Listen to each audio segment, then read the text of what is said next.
நீ இப்போ ஃபீல் பண்ற ஸ்டக் உண்மையில ஸ்டக் இல்ல.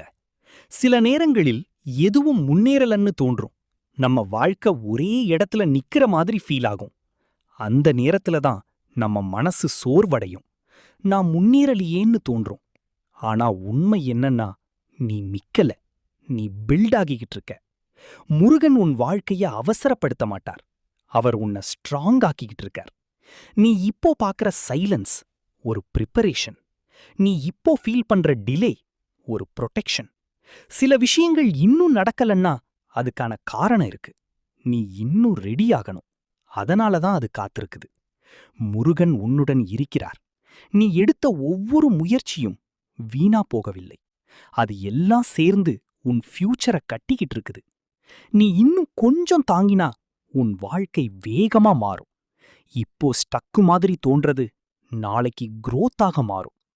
இந்த மெசேஜ் உனக்கு வந்தது ஒரு காரணத்துக்காக. நீ நிக்கல, நீ உருவாகிக்கிட்டு இருக்க. நம்பிக்கை வை. ஓம் முருகா.